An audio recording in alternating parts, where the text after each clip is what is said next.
अगला न्यूज आपकी स्क्रीन पर जो है इंडिया टुडे ने कवर किया न्यूज है, Pakistan Seema Haider love question for 6 hours by UP cops at undisclosed location. दोस्तों सीमा हैदर, पाकिस्तान, इंडिया, न्यूज काफी दिनों से चल रहा है, लेकिन इस न्यूज के बारे में अगर हम बात करें तो ये न्यूज कहीं ना कहीं हमारी आंतरिक सुरक्षा से संबंधित न्यूज है। ये कहीं ना कहीं भारत की सुरक्षा के ऊपर एक बहुत बड़ा प्रश्न चिन्ह जो है वो लग चुका है कि कैसे कोई व्यक्ति, कोई महिला जो है वो अपने 4 बच्चों के साथ जो है वो बिना किसी वीजा के, बिना किसी परमिशन के जो है वो भारत के क्षेत्र में घुस जाती है और पुलिस को जो है इसकी भनक भी नहीं लगती, सुरक्षा एजेंसियों को जो है इसकी भनक नहीं लगती।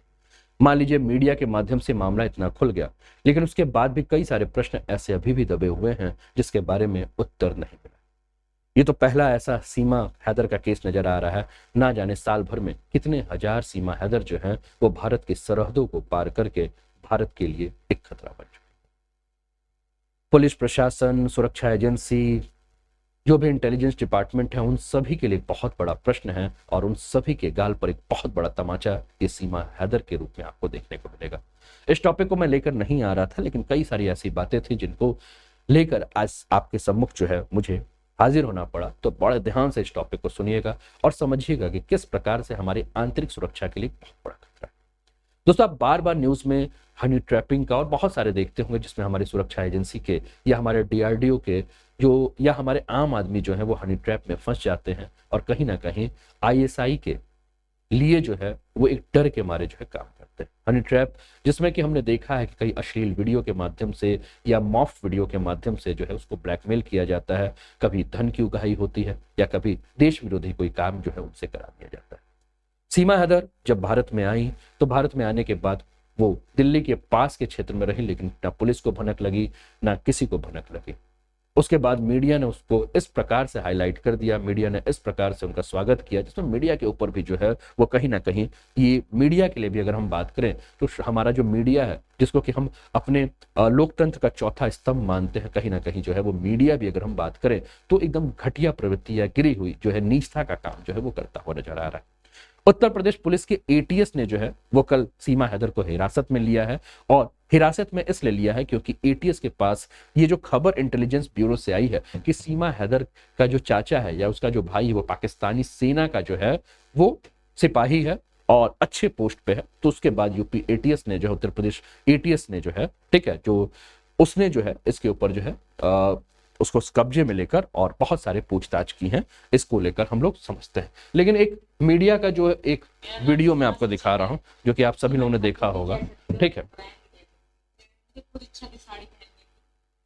मेरा अपना मन था कि मैं साड़ी पहनूं और इस तरह के लिए तैयार हूं।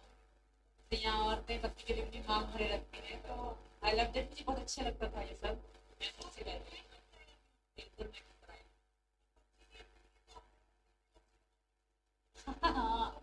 पबजी बन गई, पबजी की सब्जी और लवर भी बन गए, पबजी लवर। ठीक। अब ये जो इंटरव्यू आपको देखने को मिल रहा है, इस इंटरव्यू को मैंने आपके सामने इसलिए लाया क्योंकि कुल मिलाकर अगर हम बात करें तो ये घटिया इंटरव्यू जो है वो देखने को मिल रहा है, घटिया रूप से जो है वो प्रश्न हो रहा है, जहां आपको अपने आंतरिक सुरक्षा के ऊपर ध्यान देना चाहिए, जहां आपको इस बात पर, इस मीडिया वालों को जो है वो सुरक्षा एजेंसियों से जवाब सवाल करना चाहिए, पुलिस विभाग से सवाल करना चाहिए कि कोई विदेशी महिला गलत तरीके से हमारे देश में एंट्री कर जाती है, उसको रोका क्यों नहीं गया। उस जगह पर ये मीडिया जो है इस लड़की से, जिसके ऊपर सबसे ज्यादा शक यही हो रहा है कि ये जासूस के रूप में काम कर रही है या जासूस है, क्योंकि जितना ये पढ़ी लिखी जो है जिस प्रकार से बात कर रही है, आप समझ सकते हैं कि पाकिस्तान जैसे देश में 5वीं पास, भारत में 5वीं पास अगर लड़कियां हो तो इतने फ्लुएंट बात नहीं कर रही होंगी, तो पाकिस्तान जैसे पिछड़े देश की 5वीं पास की लड़कियां क्या इतने फ्लुएंट बात करेगी, प्रश्न है। तो पाकिस्तानी सीमा हैदर और जो सचिन का जो लव स्टोरी है वो एक जासूसी एंगल का बन चुका है। सीमा को सोमवार यानी कि कल एटीएस ने जो है वो ग्रेटर नोएडा से उसके जो घर है वहां से हिरासत में लिया है और एटीएस जो है वो सीमा के साथ जो है उनके जो 4 बच्चे हैं, इसके अलावा उसका जो पति है सचिन, उसको अपने साथ ले गई है और उसके साथ जो है पूछताछ कर रही है। कंट्रोल रूम में पिछले 8 घंटे से जो है उसके साथ पूछताछ जो है की जा रही है, क्योंकि एटीएस के पास ये रिपोर्ट आई है, ये जो आप देख रहे हैं ये उन सारे स्थान पर जो है वो एटीएस इसको लेकर जा रही है जहां इन लोग के बारे में जो है बहुत सारे सीक्रेट लोकेशन है, वहां ले जाकर इनसे पूछताछ कर रही है। एटीएस को जो रिपोर्ट आई थी वो आईबी के द्वारा यानी कि इंटेलिजेंस ब्यूरो के द्वारा जो इनपुट मिला था, इसमें ये हो रहा था कि सीमा जो है इसके घर वाले यानी कि इसका चाचा और इसका जो भाई है वो पाकिस्तानी आर्मी में जो है वो सूबेदार के पोस्ट पे बैठा हुआ है ना। क्योंकि जब सीमा से पूछा गया तो इसने अपनी फैमिली के बारे में बहुत सारी जानकारियां नहीं दी थी, लेकिन जैसे जैसे इंटेलिजेंस ब्यूरो से रिपोर्ट आ रही है वैसे ही हमारे सुरक्षा एजेंसियों के जो कान है वो खड़े हो गए हैं और सुरक्षा एजेंसियों को अपनी गलती का जो है वो एहसास हो रहा है। इंटेलिजेंस ब्यूरो की जो इनपुट है उस इनपुट के जिस प्रकार से एटीएस हरकत में आई है वो पहले अगर हरकत में आ जाती तो बहुत सारी चीजें ऐसी हैं जो कि हो सकता है कि इसके माध्यम से हमारे देश में जा चुकी है उसको रोका जा सकता था। सीमा हैदर का जो पासपोर्ट है जो अब जांच करने के लिए भेजा गया है, अगर उसको पहले से जांच करने के लिए भेजा जाता तो हो सकता है कि महीने भर में हमें बहुत सारी जानकारियां जो है वो पहले पता चल चुकी होंगी, जिस जानकारियों को हो सकता है छुपा दिया गया होगा। उसकी मोबाइल्स की जो डिटेल्स जो दोबारा जांच की जा रही है, नोएडा पुलिस ने जिस प्रकार से उसके घर की सुरक्षा बढ़ा दी है, ठीक है, जिस प्रकार से सचिन और उसके घर वालों को जो है वो किसी से मिलने नहीं दिया जा रहा है, तो ये बहुत सारी चीजें हैं, इसको समझना होगा।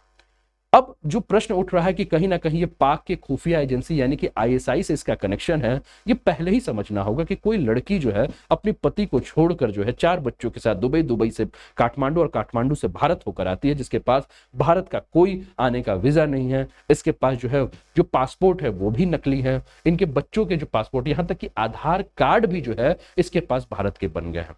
कैसे आधार कार्ड भारत के बने हैं, कौन कौन लोग इसमें संलिप्त हैं, ये ध्यान देना होगा। और भारत सरकार को जो है इस चीज पर ध्यान इसलिए भी देना होगा क्योंकि ये तो भी एक सीमा है।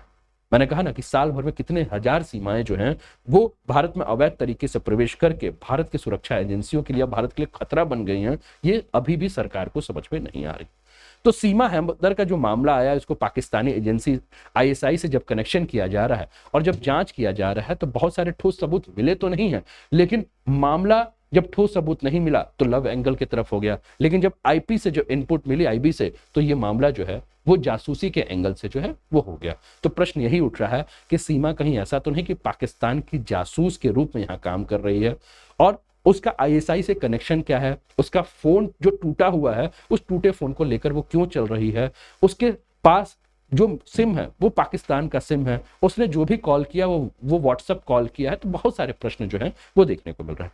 दोस्तों एक फिल्म आई थी, इस फिल्म का मैं आपको फोटो दिखाता हूं, हो सकता है, ठीक है, जो आपको ध्यान होगा। एक फिल्म आई थी दोस्तों जिसका नाम था एक था टाइगर। अब ये एक था टाइगर फिल्म आपने देखा होगा, तो इसमें आपको जो टाइगर नजर आ रहा है यानी कि सलमान खान, वो इंडियन जासूस था, और वही जो ये कटरीना कैफ नजर आ रही है जो कि पाकिस्तानी जासूस थी, जोया और टाइगर के नाम पे था।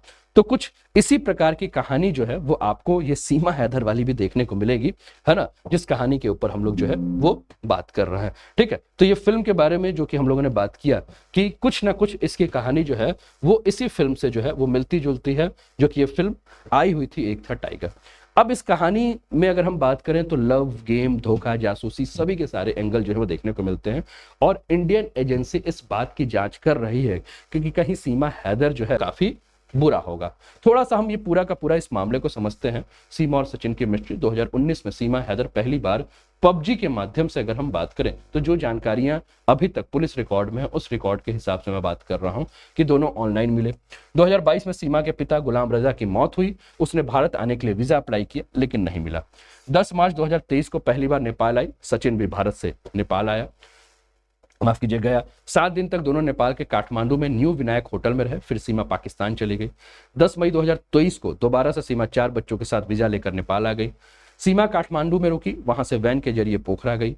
अगले दिन पोखरा काठमांडू से दिल्ली आने वाली न्यू सृष्टि डिलक्स एसी बस से ये भारत आई। 13 मई की रात को यमुना एक्सप्रेसवे फलैदा कट के पास सीमा उतरी। सचिन उसे अंबेडकर नगर के रबुपुरा ले गया, यहाँ 5 दिनों तक दोनों रहे।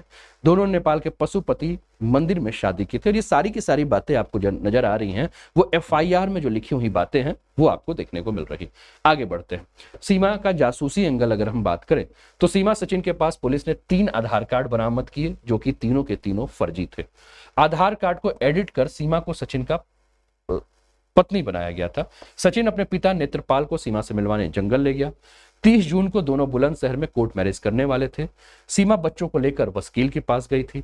पाकिस्तानी आई कार्ड देखकर वकील ने शादी करवाने से मना कर दिया था। कोर्ट से ही मामला पुलिस की जानकारी में आया। सीमा के पास 4 मोबाइल फोन मिले, इसमें एक मोबाइल फोन जो है वो टूटा हुआ है। एक मोबाइल सचिन के पास भी मिला जो कि पूरी तरह से टूटा हुआ है। एक फोन में पाकिस्तान का सिम भी लगा हुआ है। सीमा अपने साथ 2 वीसीआर कैसेट भी लेकर आई है। पूछताछ में बताया गया कि ये कैसेट उसकी शादी और बचपन के हैं। पुलिस इन कैसेट की जांच कर रही है, कहीं कोई मैसेज इस कैसेट के माध्यम से देने का प्रयास तो नहीं किया जा रहा है। पुलिस सोर्स के मुताबिक आईबी और एटीएस ने सीमा से कई घंटे अभी पूछताछ की है।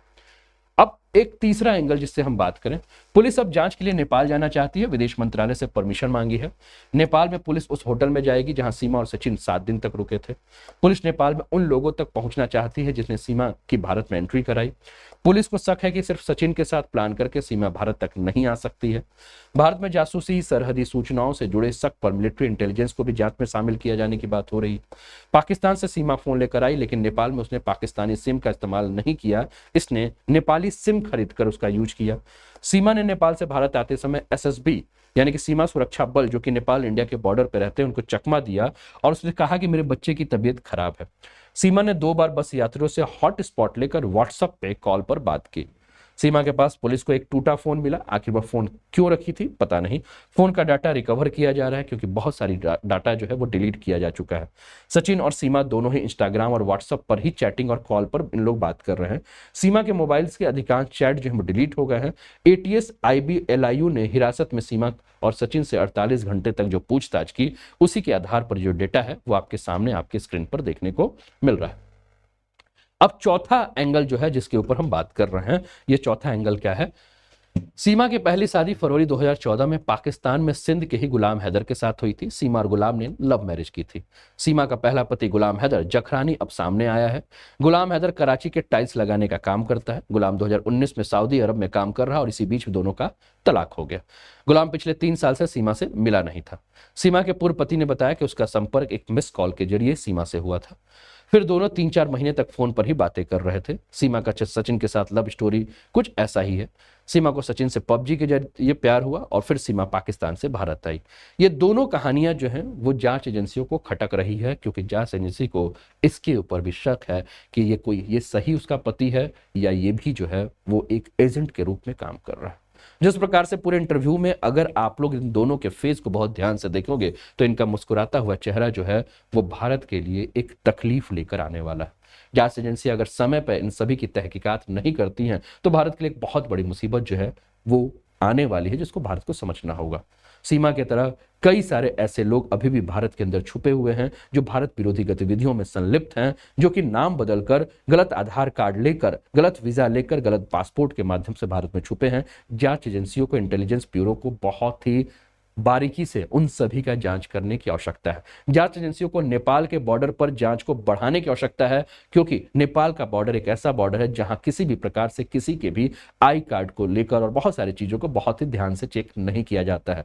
जांच एजेंसियों को एसएसबी के अंदर भी बैठे हुए अगर कोई लोग हैं तो उनके ऊपर भी जांच करने की आवश्यकता है, क्योंकि जब तक हमारे यहां से कोई अगर इस तरह से मिला नहीं होगा, इतना बड़ा कारनामा, इतना बड़ा कांड जो है वो नहीं हो सकता। इन सभी के ऊपर विचार करने की आवश्यकता है, इन सभी के ऊपर ध्यान देने की आवश्यकता है। किसको? भारत सरकार को, मिलिट्री इंटेलिजेंस को। 27 साल की सीमा हैदर गुलाम 5वीं तक पढ़ी है लेकिन फराटेदार अंग्रेजी बोलती है, कंप्यूटर चलाने की एक्सपर्ट है। सीमा के पास वीजा, पासपोर्ट बनवाने के पैसे नहीं थे लेकिन इंडिया आई है। सीमा ने कराची में अपना एक प्लॉट 12 लाख में बेच दिया है। ये सारी चीजें जो है वो जानकारी निकल कर आ रही हैं जिस पे हम लोग बात कर रहे थे, है ना, जिस पर हम लोग बात कर रहे हैं। आपके स्क्रीन पर ये कुछ लोग दिख रहे हैं जो कि धमकी दे रहे हैं किसको? भारत को, कि भाई तुम इसको वापस भेजो इसके बच्चे के साथ, नहीं तो हम मार देंगे, है ना। अब इस धमकी के बाद की अगर हम बात करें तो कुछ तस्वीरें और भी हैं। आपने देखा होगा कि पाकिस्तान में किस प्रकार से हिंदुओं को जो है टारगेट किया जा रहा है, पाकिस्तान में किस प्रकार से हिंदू देवी देवताओं के मंदिरों को जो है तोड़ा जा रहा है। और कराची में एक बहुत पुराना मंदिर जिसको 1.5 साल से पुराना था, उस मंदिर को जो है तोड़ा गया। तो कहीं ना कहीं भारत सरकार को इस पर सोचना होगा, भारत सरकार को पाकिस्तान से बात करना होगा और भारत सरकार को अपनी आंतरिक सुरक्षा एजेंसियों को जो है वो अलर्ट करना होगा, क्योंकि भारत के ऊपर एक बहुत बड़े खतरे की जो है वो बादल मंडरा रहे हैं। इसको समझने की आवश्यकता है। तो ये रहा दोस्तों आज का सेशन। उम्मीद है कि आपको पसंद आया होगा और अनअकैडमी पर जो है वो अगर आप जुड़ते हैं तो आपको ढेर सारे एडवांटेज मिलेंगे। इन एडवांटेज का जो है वो आपको लाभ उठाना है तो आप अनूप 10 के माध्यम से अनअकैडमी पर जुड़ जाएं, जहां इंडिया के टॉप एजुकेटर के जो है वो आपको एक प्रॉपर गाइडेंस देते हैं। चैनल पे पहली बार है तो चैनल को सब्सक्राइब करके बेल आइकन दबा दीजिए। कैसा लगा सेशन जरूर बताइएगा। जो भी स्टूडेंट्स रिकॉर्डेड देखेंगे वो भी कमेंट के माध्यम से जरूर बताएं। तो अपना ध्यान रखिए, स्वस्थ रहिए, मस्त रहिए, तंदुरुस्त रहिए, हंसते खेलते मुस्कुराते हुए जीवन का आनंद लीजिए। जय हिंद, जय भारत।